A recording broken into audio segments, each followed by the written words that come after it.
Today, though, really on an exciting topic of photonic computing, and it's promising route towards really a high bandwidth, low energy computation using photonic technologies. And we're really fortunate to have three eminent panelists to join us to really kickstart the conversation. Here are the panels, Bert from IBM Research, and Darius from Light Matter, and Hiroki from NTT Corporation. And the panel sessions is going to be formed around giving each of our panel members to speak on their perspective of photonic computing, and basically then open up to question and answer. So we welcome all of you to think about hard and really deep questions about this area, so that we can tackle that towards the end of after the presentation from our panelists. So let me, and as Lauren mentioned, so just to keep the bandwidth requirements on the WebEx low, we kindly request all the non-panelists to keep the video turned off and muted the audio. And also, if there are, you will have some questions, feel free to raise hands when you want to have the questions towards the end of the Q&A. I will come back with the more housekeeping, how we're going to tackle the question and answers. But if you have burning questions, you can post it in the chat so that we will also look at that. Let me welcome and hand over the screen to Bert. Bert.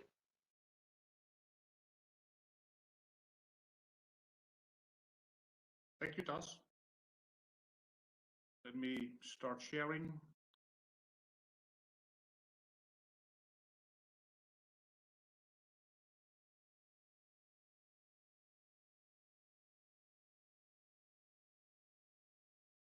So, welcome all, and thank you very much to the organizers for inviting me to give this presentation. The title I gave here is Thoughts on Photonic Computing, because instead of presenting some of the work that we have been doing in this field, I thought it's maybe more of interest for this panel to discuss some of the aspects we need to take into account if we want to start doing computations using photonics. And clearly this is in the end also all around neuromorphic computing. And let's see, yes. So neuromorphic computing is about brain-inspired computing, and in this type of computing we try to mimic the neurobiological architecture of the brain. Now, of course, we don't know in detail how the brain is working, but there are some things that are known. As you see on the left-hand side, signals are transferred using spikes, and also the timing of these spikes is very important.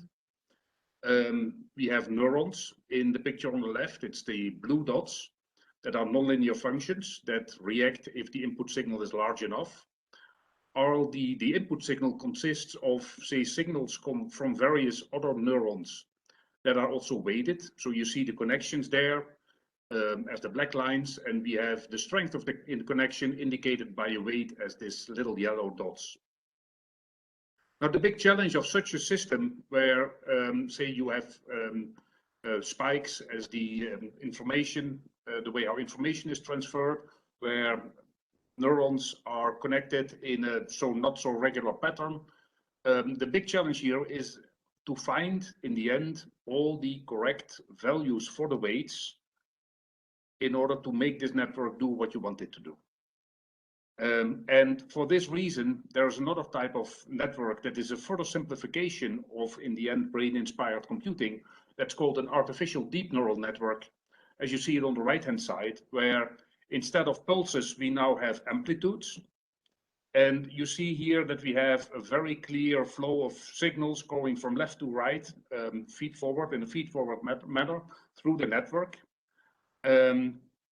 And the big advantage of a system like this is that there is a mathematical method called the backpropagation algorithm, with which you can find all the optimum values for all these weights. And it's this type of network that really has now made tremendous impact on, say, the way how we live, and just on all the kinds of applications for neuromorphic computing. There are, though, several big challenges. In order to make such network perform in a good way, what you generally do is you make them larger. And if you then have complex problems like speech recognition, for example, these networks become so large that they also start to take a lot of power. It takes a lot of power to run them, but it takes even much more power in order to find the right values, to train them, to find the right values for all these yellow dots for all the weights and the right architecture.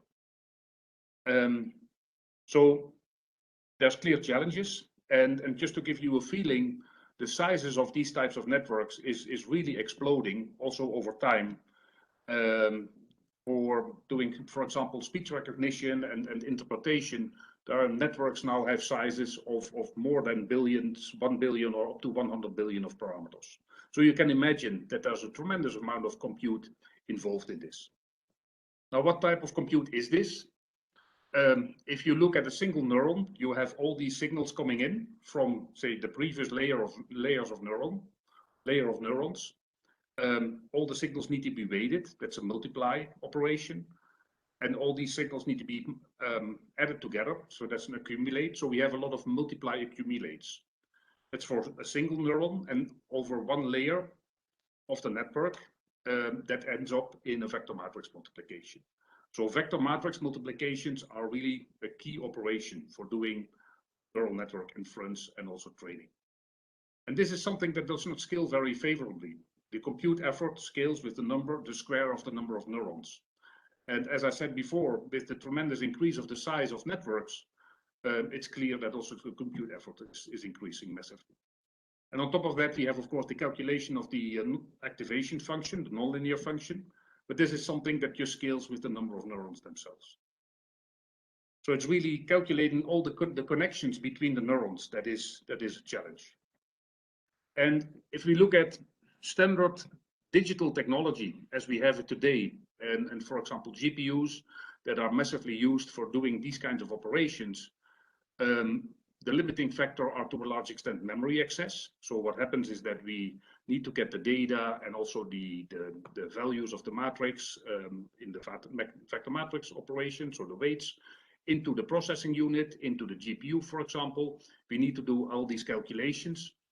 And although in principle, of course, the GPUs are very organized in a very parallel manner, we continuously need to get new data, new weights, do the calculations, which in the end is limiting in terms of power and also in performance.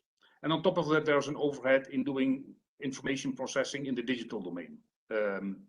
So we want to overcome this, as you see on the right-hand side, by going to in-memory computing, overcoming a lot of the data transfer, go to more parallel operations, and do analog signal processing. And I want to explain that with this crossbar that you see indicated there, which is in fact the connection between two layers of neurons in a neural network.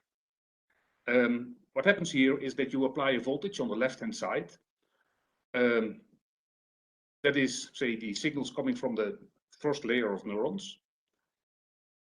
If we apply a voltage over a resistor that is in the cross points of this crossbar, what you see there as these orange dots, it's a resistive element. The current we get is the voltage times 1 over the resistance, the voltage times the conductance. This current is then accumulated to the bottom. So in fact, what we do here is a multiply and accumulate operation completely in the analog domain.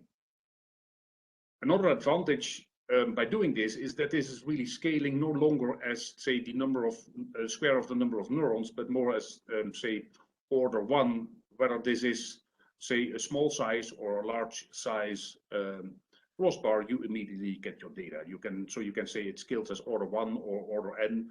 In the end, what you have is your input signal and your output signal. And you need to do some operations there, of course. So that's in the end order n operations instead of order n squared. Now you can implement these kind of crossbars in the electrical domain, as I just explained, and you use Ohm's law and Kirchhoff's law, but you can also do it in photonics. You can implement straight out a kind of crossbar, similar as you do in the electrical domain.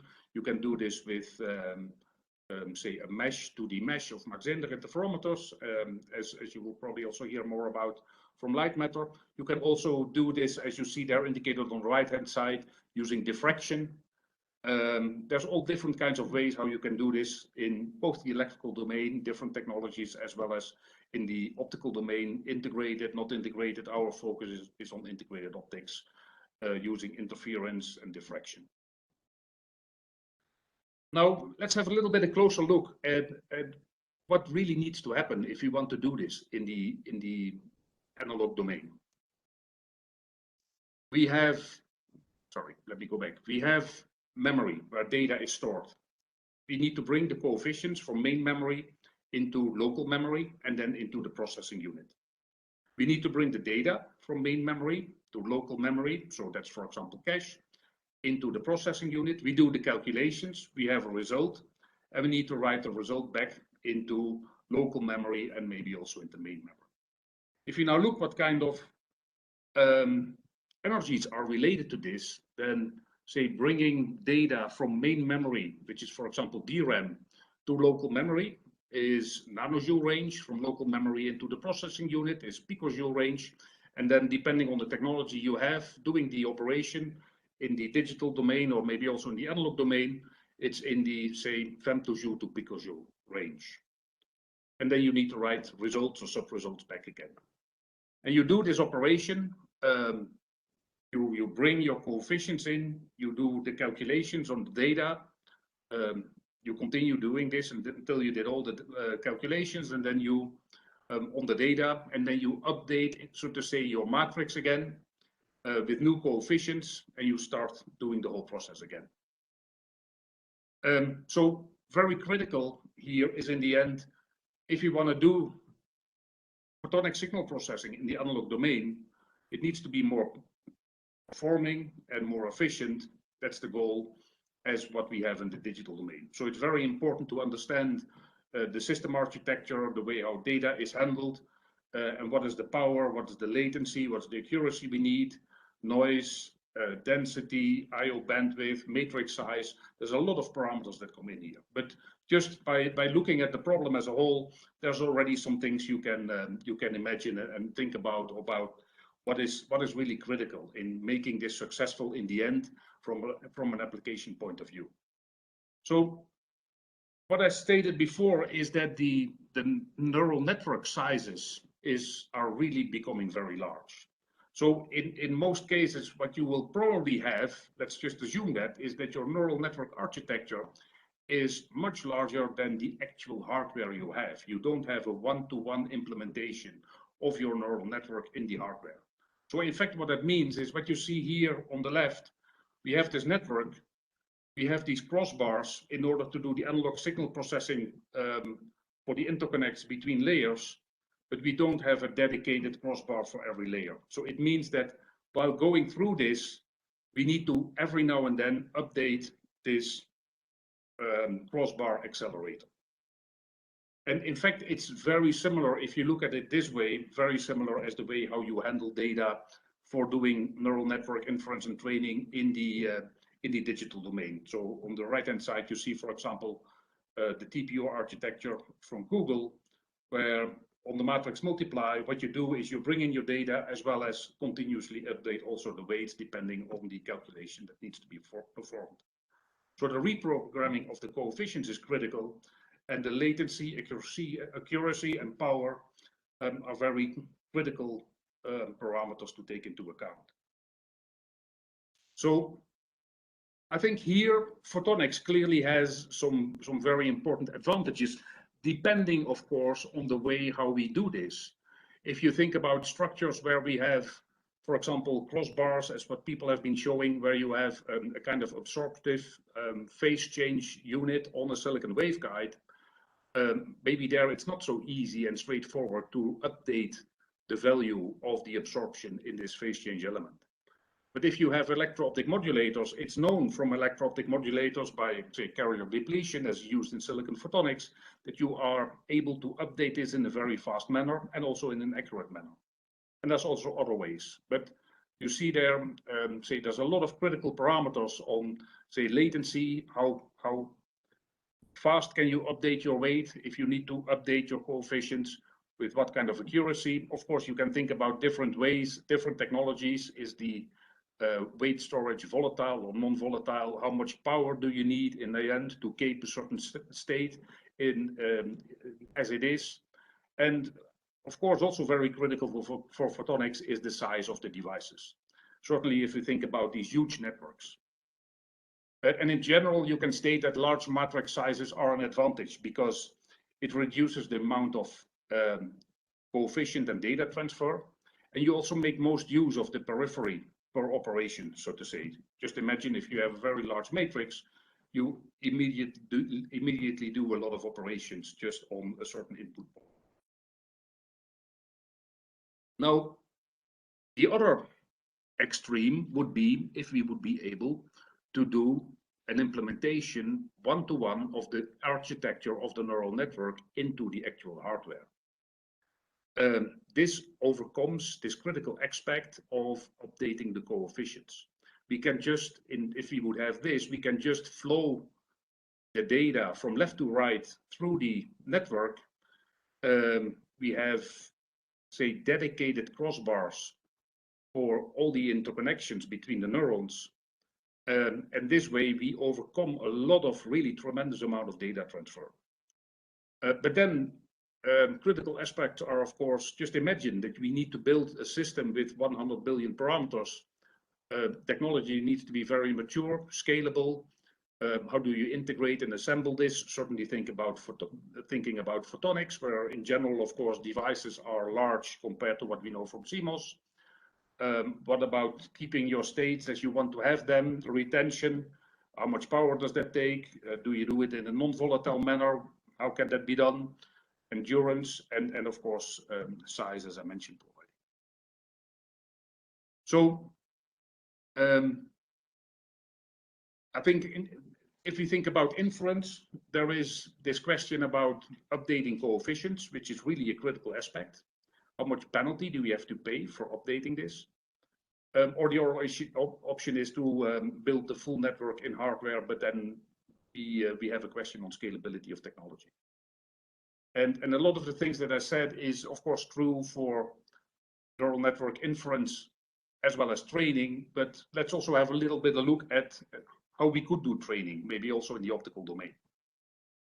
So if we think about inference, as you see on the left-hand side, we have the neural network, we have the calculations. The way how we are envisioning is that in first instance, we do the calculation of the interconnects in the optical domain, but the activation function is still in the digital electrical domain. So we need analog to digital and digital to analog converters. And we have, just imagine, for example, in the optical domain that we have a mesh of Mach-Zehnder interferometers or whatever, this kind of technology, we need to control all these elements. So you see that indicated roughly on the left-hand side. So the weight control is scaling with number of n squared, but in the end, the handling of the data for the inference is scaling with the number of neurons, just n, this way. If we now start going to training, and if we would do this in the electro-optical domain, then we continuously need to update in the whole operation cycle of doing the training. We need to update all the weight values. So we are continuously transferring data that is scaling with the order of the square of the number of neurons. If we would be able to do this all optically, then it only scales with the number of the order of, say, directly scales with the number of neurons, as you see indicated on the lower picture on the right-hand side. So how could this be done? Just also as a food for thought, how we would be able to do this. If we look at the way how you do training of a neural network using the backpropagation algorithm, we do the vector matrix operation, as discussed already. In the back propagate, we do again a vector matrix operation, but now on the transpose of the matrix, and then we do the weight update. But it's all, say, operations on this matrix. We can do this all in, for example, in diffractive signal processing, as you see indicated on the right-hand side, where we have now beams coming in, where the input beam is discriminated by the angle input, the angle under which it comes in. We have a diffractive grading, where in this case the multiply is the diffraction efficiency, and the accumulate is just the accumulation of all the input signals that are diffracted towards a certain output direction. So we have the forward. We can use the same for the back propagate, as you see there in red, for the transpose. And then the question is, how can we do, if we want to do training, how can we do the update of the weights? And what we are very much interested in is to use the photorefractive effect for this. And the photorefractive effect, indicated a little bit in the center there, is an effect where you have in a material, when you have, for example, counter-propagating waves, you have the interference, you have the maxima and the minima. We get charge separation, we excite carriers there where we have optical intensity available. These carriers distribute, they diffuse. You have a charge separation that creates a local electric field. And then in a photorefractive material, like in gallium arsenide or barium titanate, where you also have a Pockels coefficient, this local electrical field gives rise to a change of the refractive index. So this is a non-volatile weight storage because it lives as long as the carriers are, say, distributed based on the interference pattern that you have applied, which is for these materials in the type of, say, seconds. And the big advantage here is that this is a linear and symmetric process. For every photon you bring in, you excite one electron. And you can, say, generate a certain grading on which you can do diffraction. You can make it stronger by bringing in, say, the same optical intensity again, but you can also weaken it again by just bringing in the opposite of the intensity pattern, where now you would have a maximum instead of a minimum, and you just have a phase shift of the interference. And this is very important if you do training. You are in this way able to increase your weight and decrease your weight in a very controlled manner. So we are working on these type of things, these type of say, materials in the electrical domain as well as in the optical domain for inference and for training. You see a photonic crossbar with electro-optical control there on the right-hand side on the top. We have photorefractive crossbars. We have realized convolutional photonic signal processors as a cascade of Mach-Zehnder interferometers. And I didn't want to go into the details of the results, but really indicate on what kind of things we need to think about if in the end we want to go to applying this on a large scale. And analog signal processing, just to conclude, and in-memory computing are ways towards enhanced performance and power efficiency. But it's really very important that we look at the broader view, a holistic perspective, and not just focus on the photonic signal processing in itself, but especially also on the way how data is transferred in order, in the end, at system level, in the end, where actually the power is. And a lot of the power and a lot of the limitations in performance is in actually transferring the data. So coefficient transfer is critical, but also data transfer. But all in all, we are convinced that applying analog crossbars and by taking full advantage of the parallel signal processing and the scaling capabilities can be a very good way in order to make neuromorphic computing more performing and more efficient. With that, I would like to thank you and the co-workers on this. Thank you very much. Thank you, Bert, for walking us through the power of analog photonic signal processing and exciting work on really novel ideas around the architectures for photonic computing.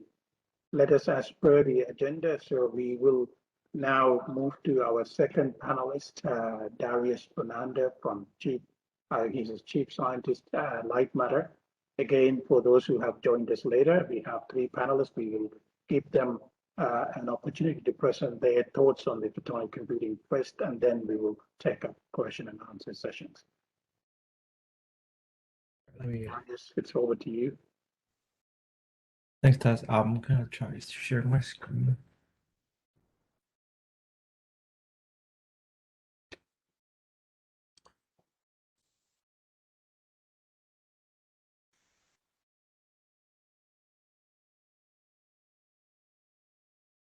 All right. I think that should work. Yeah, we think photonic computing is a giant leap in the computing technologies. So photonic computing is here to take us there. I'd like to start the talk today by looking at the challenges that's faced by electronics. So here's a quote from David Patterson, a prominent computer engineer. He's warning us of the end of Moore's law. He said, Moore's law lasted for half a century and changed the world as Moore predicted it in his 1965 article, but it has ended. But what computer engineers mean when they say the end of Moore's law is not that the number of transistors per chip is not doubling every 2 years anymore. In fact, they still do. We're still going down in transistor nodes. What they're really worried about is this. This is Dennard scaling. So Robert Dennard, the inventor of DRAM, first observed that the amount of energy needed to switch a bit from 0 to 1 in a transistor used to reduce exponentially with time. So roughly stated, as transistors grow smaller, the power density stays relatively constant.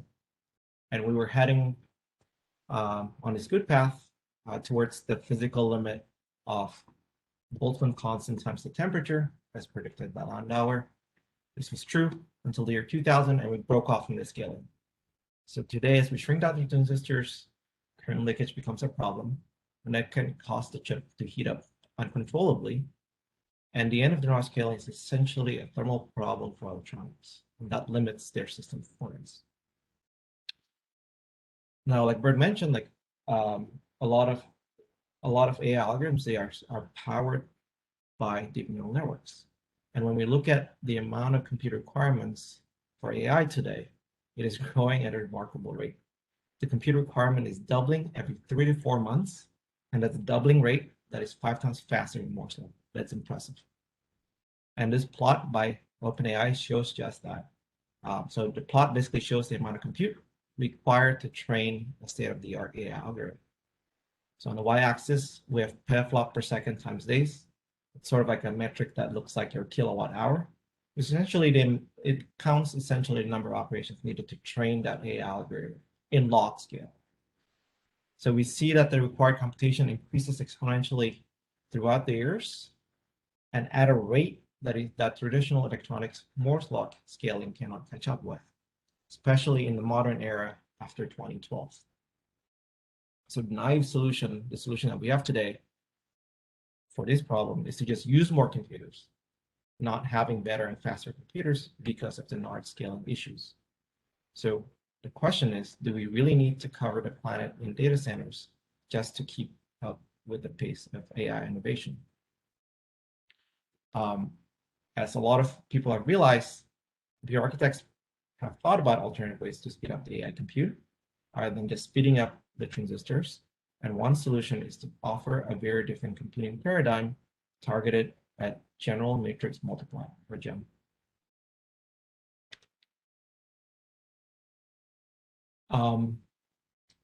So today, most advanced AI algorithms are powered by deep neural networks. So here's an example. This is a binary classifier. You just predict whether it's a dog or a cat. So the task is to classify the picture. And at the input, what is this picture? A picture is really a few hundred by a few hundred pixels. If you think about it, each pixel is really just represented by 3 numbers. They're just 3 numbers. In each encoding the intensity of 3 different colors, red, green, and blue. In terms of software, you can feed this picture into a neural network that outputs a prediction, and different hardware platforms can be used to perform the operations for this deep learning prediction. You can use a CPU, a GPU, a TPU, or our photonic processor. So how do these different hardwares run a neural network algorithm? Bernice mentioned that neural networks algorithms are just really general matrix multiplication with some nonlinearities. But GEM is at the heart of these neural networks. So in this representation, these circles represent neurons. Here are the input neurons, here are the output neurons. The neurons are represented by matrices. So here the input neuron is represented by input matrix A, and the output neurons are represented by an output matrix C. And the connections between the input and output neurons are represented by a weight matrix B. So the elements of the weight matrix tell us how strongly the input and output neurons are connected. So what this means mathematically is that the output matrix C can be computed by performing a matrix multiplication between the matrices A and B, shown right here. So Google's answer to processing GEM efficiently is to build this hardware, a tensor processing unit, or TPU, which is essentially a GEM processor based out of a systolic array. So the systolic array is made out of tiling multiply and accumulate units, or MAC units, in a two-dimensional array. The primary operation in this systolic array is a pipeline multiplication between a 2D matrix with a 1D vector.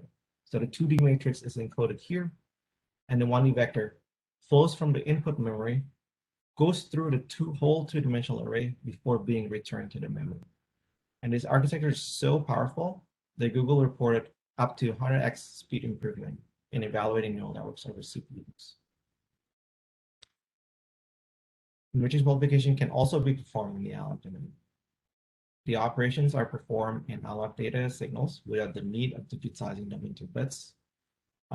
Much of the research of analog computation in the electronic domain revolves around in-memory computation. So the computation is performed in the memory themselves, such as flash memory, or SRAM. This way, data do not need to be transferred from the memory to the processing units, and that saves you power and latency. And you can also do it using photonics. The field of computing photonics has flourished in the past 3 or 4 years. It is really a testament to how important it is to find an alternative technologies to sidestep Moore's law and NR scaling. So I borrowed this figure from a recent review paper on Nature Photonics. So on the first box here, these are some of the proposed implementations in photonic integrated circuits. Typically, these implementations take advantage of the high degree of control and phase stability present within photonic chip. But there are also a number of implementations that make use of the large number of optical degrees of freedom in free space optics, as shown right here. And these two images on the right are from recent experimental demonstrations of accelerators that not only make use of the spatial degrees of freedom of light, but also the frequency degrees of freedom of light. Typically, the traditional implementations use one or just a few laser colors, but these newer demonstrations use frequency codes with many wavelengths to increase the number of degrees of freedom for performing this GEM operation. And this work really achieved the vision of engineers and scientists from the 90s at Bell Labs, who built the first optical processing prototype. So here's an article from New York Times back from 1990. They really considered light to be the holy grail of computing. See the word holy grail there? Because it solves the heat problem of traditional transistor electronics. So light, unlike electric signals, can travel without much loss and without burning too much energy. Also, light fundamentally oscillates at a frequency that is hundreds of terahertz, while electronics can only operate up to a few gigahertz. This means the light signals can operate at higher clock frequencies. And they even predicted that optical computers are expected to be available commercially early in this century, and we're working really hard towards that. Actually, a photonic GEM multiplier has the same maximum throughput as this digital systolic arrays. And what's nice is that it can be estimated by this simple relation. Operations per second is just 2 times n squared times fc. So if you think about the weight matrix has the size of n squared, the operations per second is proportional to the size of the weight matrix. And fc is a clock frequency right here. fc really determines how many input vectors can be fed into the system at every second. The important thing is that the systolic array and gem multiplier scales quadratically with the dimension n. And this is what gives its power. So but if they're the same, what is the main difference between a systolic array and a photonic gem? Even though the throughput is the same, the power consumption is very different. I'll try to illustrate this without getting into technical numbers. In a systolic array, it uses a two-dimensional array. Each Mach unit's burning power throughout the computation as data is passed from one Mach unit to the other. So scaling a systolic array from n by n to a 2n by 2n array will increase the number of Mach units by 4, and this results in an increase in 4x for the energy consumption. In contrast, the photonic array has a unique property that takes advantage of the fact that the weights are quite stationary. Once the weight has been set in the array, it doesn't consume too much energy any longer. So actually, most of the energy consumption are at the edges, at the input and at the output. So doing the same scaling both the height and width by 2, will only increase the energy consumption by 2x. And that gives you power saving. Does this mean that we should make an array that is as big as possible? Not really, because we definitely want to balance this against utilization of the array when running the network. If the array is too big compared to the size of the layers within a neural network, then most of the array will not be performing anything. And this leads to underutilization. And from looking at the state-of-the-art neural networks, the optimal sizes of such an array are shown to be 64, between 64 and 256. And then here's one unique advantage of photonic gem array that any digital hardware does not have. It's called wavelength division multiplexing. Now consider an array that is looking to multiply a single matrix, a single weight matrix with many different vectors. Here I just 4.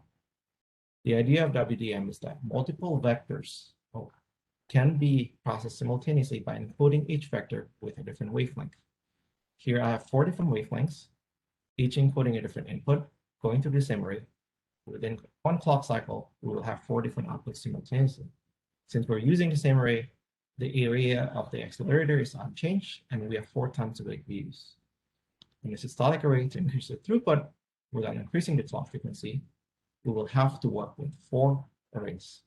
And this will result in 4x in array usage. So I hope that I've convinced you of the benefits of photonic computer. And here's what we're building. Meet Invice, the first computer chip of its kind. It uses both photonics and electronics and combines them within a single compact package. So Invice is made out of 2 different kinds of chips. The first one is a 12 nanometer electronic ASIC, which houses the logical unit, the memory unit, and the other digital units. The second one is the 9 nanometer Photonic IC, which has the photonic tensor processing port. We use this to compute with light. The ASIC and the PICs are stacked on top of each other with interposer between them. And there are optical fiber ribbons that supply the laser for powering the photonic processors. What is different about the Invice is that it computes with both electronic and light signals. And we'll be releasing this to select customers next year. It will be released in a 4U blade form factor. Each 4U blade will have 16 light matter Invice chips, 2 laser modules, and 2 AMD host processors. The Invice chips will also be able to talk to one another through our proprietary 400 gigabit per second optical fabric. And this system will enable state-of-the-art AI at unprecedented speed and power efficiency. Invice will be supported by the EDM software stack. EDM will enable AI experts to build their model in one of the 3 commonly used frameworks, PyTorch, TensorFlow, and Onyx, and will also enable them to deploy their models in a production environment.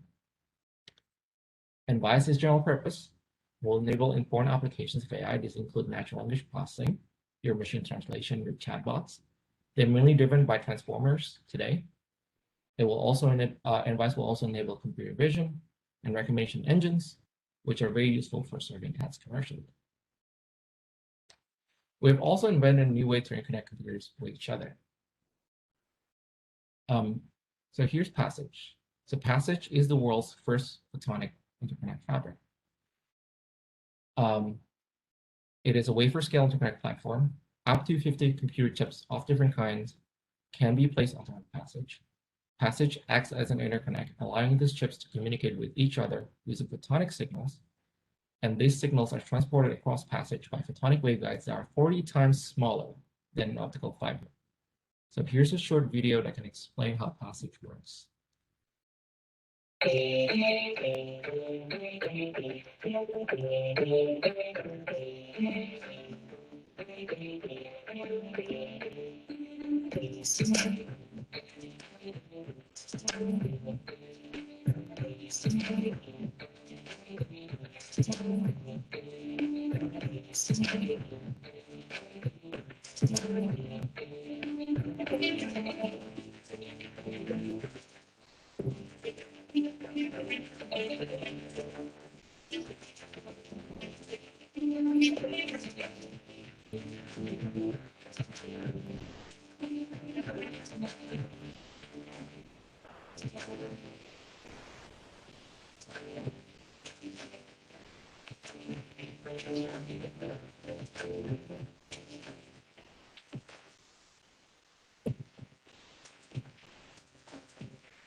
Okay, handing it back to you, Ross.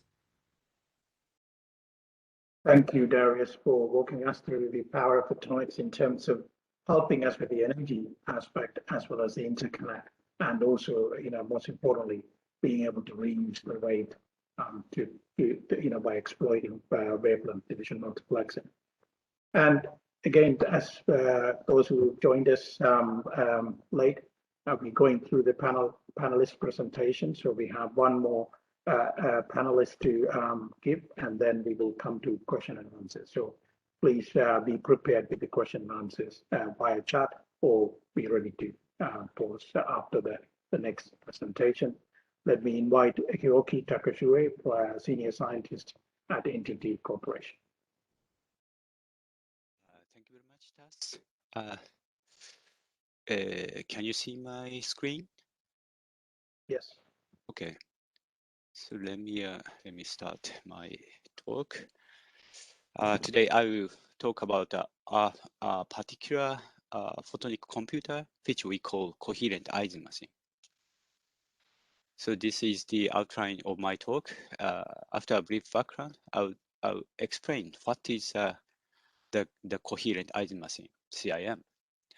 Then I will briefly introduce our very recent result, in which we realized a very large-scale coherent Ising machine. And then I'll talk about our future work. So our motivation is, as we heard from the previous speakers, to overcome the end of Moore's laws.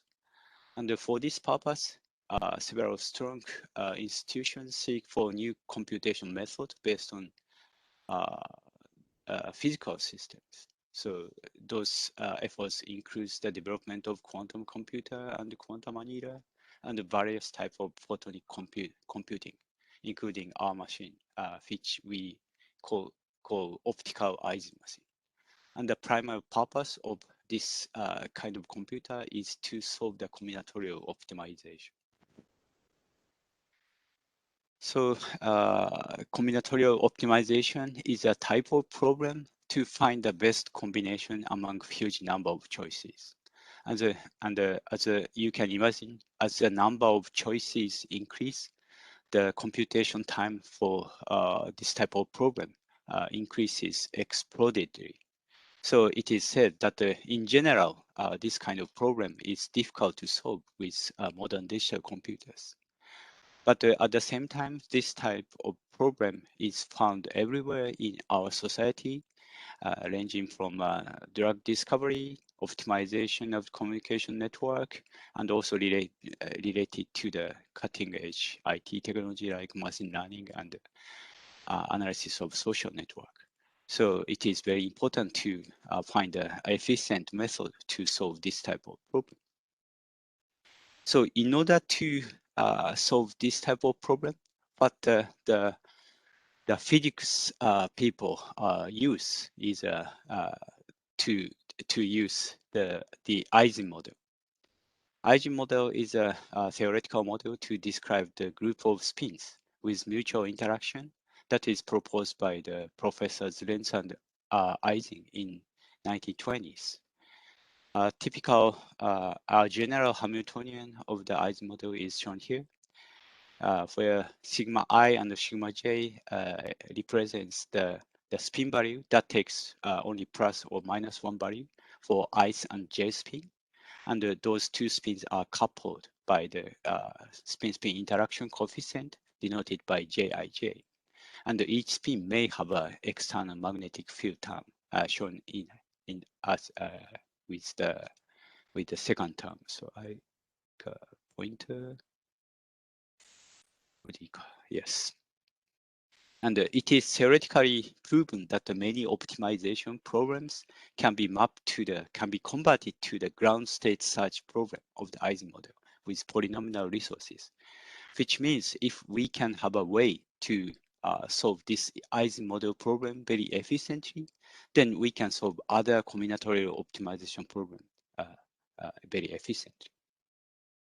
And currently, many people are trying to solve this problem by using the physical experiment with spin-like systems. So the coherent Ising machine is a kind of such Ising model solver, where we use the degenerate optical parametric oscillators, DOPO, as our spin to mimic the behavior of the spin.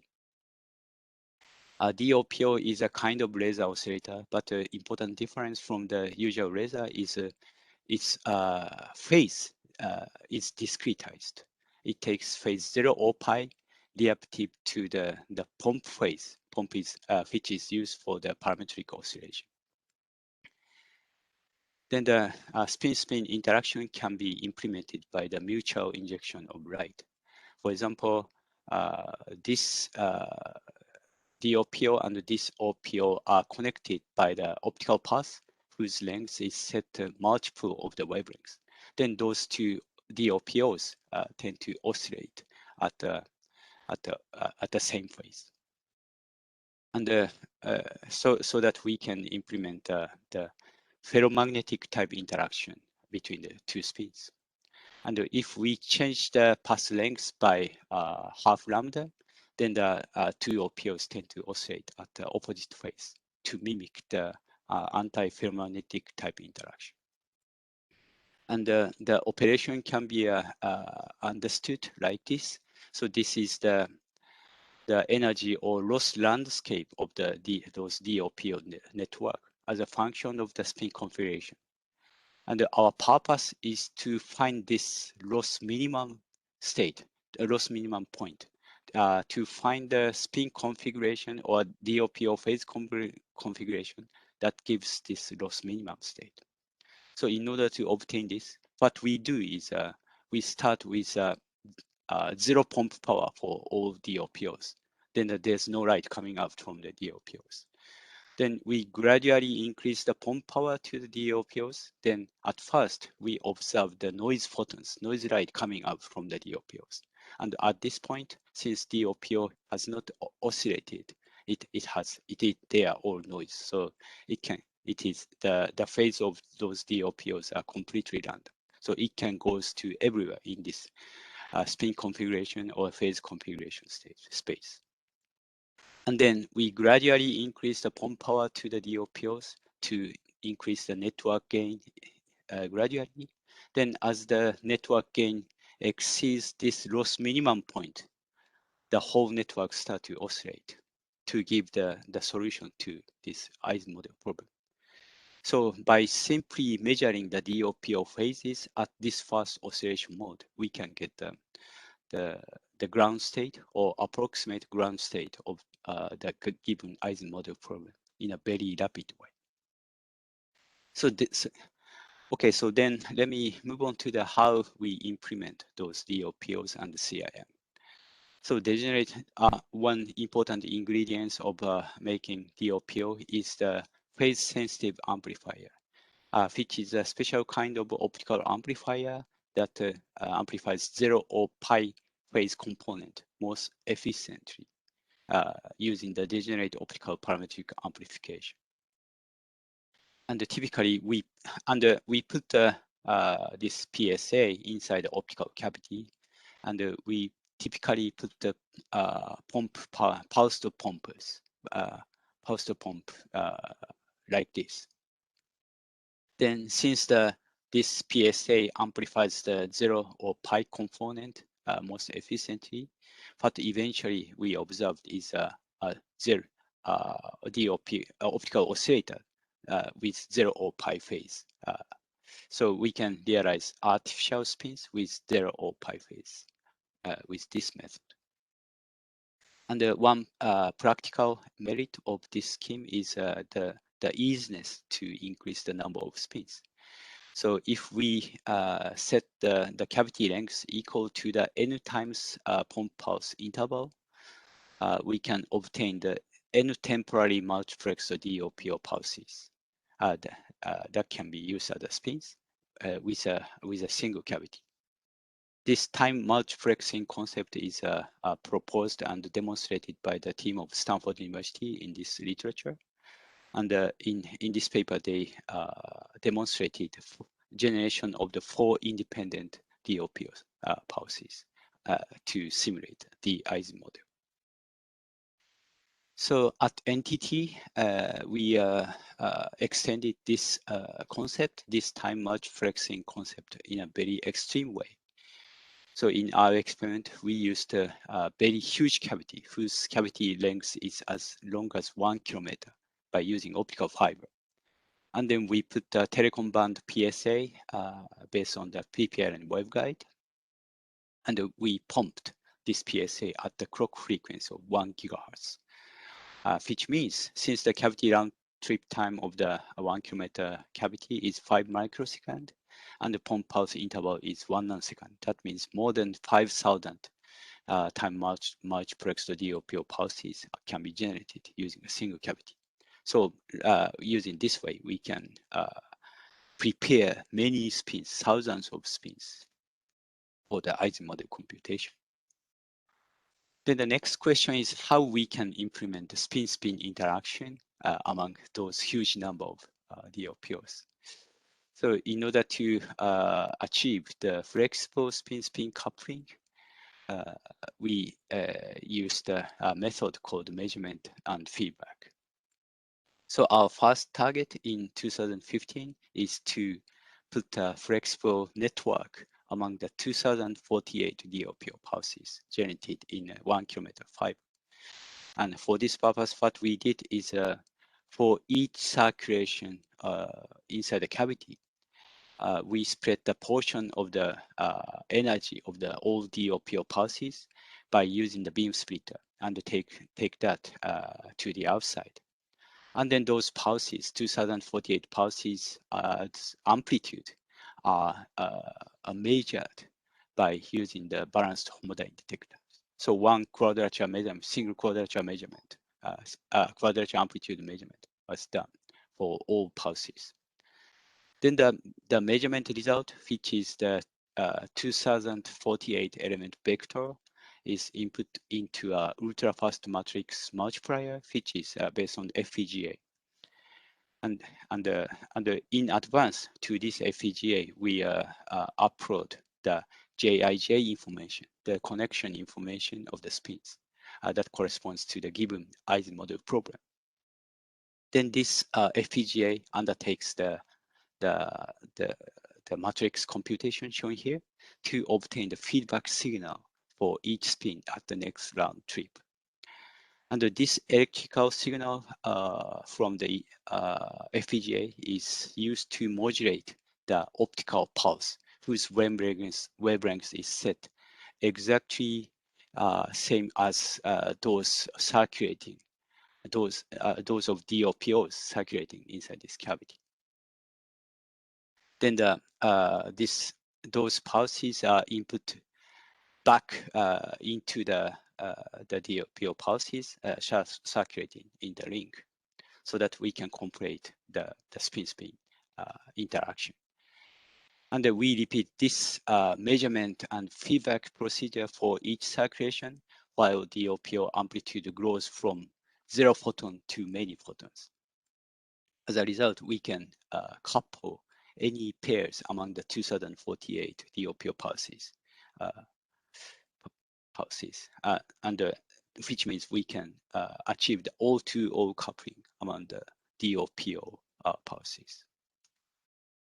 And we realized this 2000 spin CIM in 2016 by using 1 kilometer fiber cavity and the measurement feedback system for 2000 spins.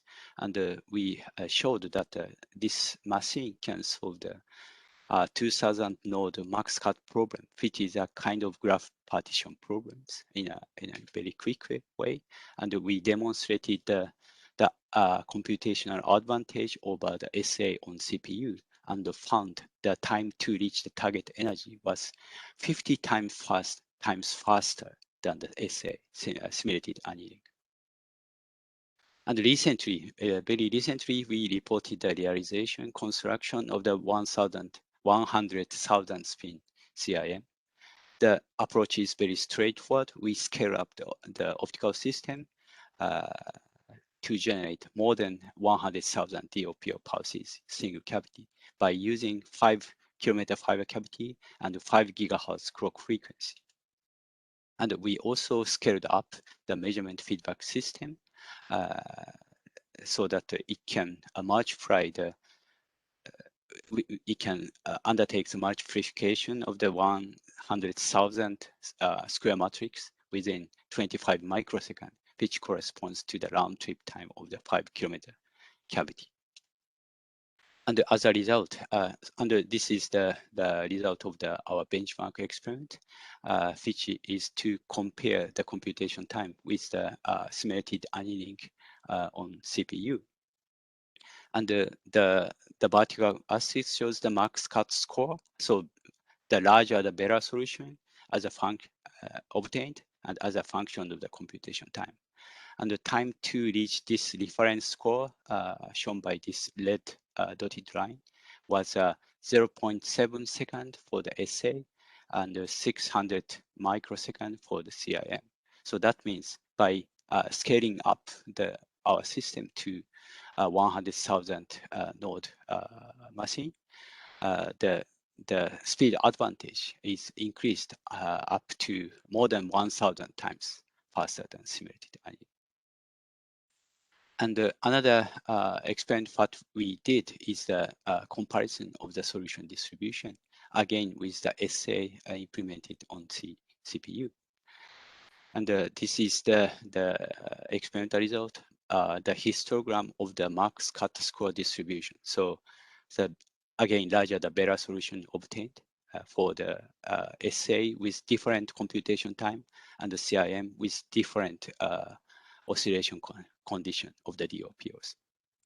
As you can see, in the case of SA, as we increase the computation time, the solution distribution becomes narrower. So that means narrower. The average solution becomes better, but the distribution becomes narrower. So that is a typical behavior of the annealing algorithm. But by using the CIM, we have a slightly better average max cut score compared with SA, but with a much broader distribution.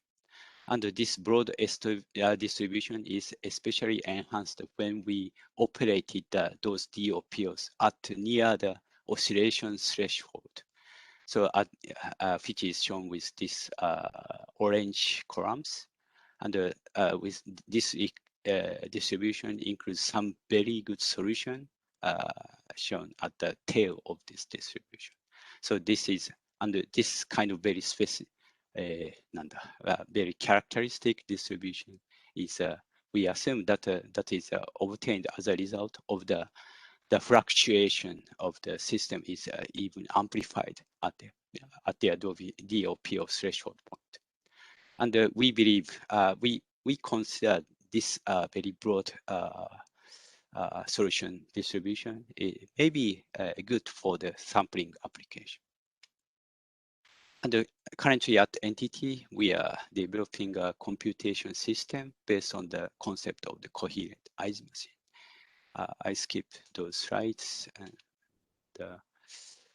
and not only the hardware, but also our fellow computer scientists are now developing software development kits for the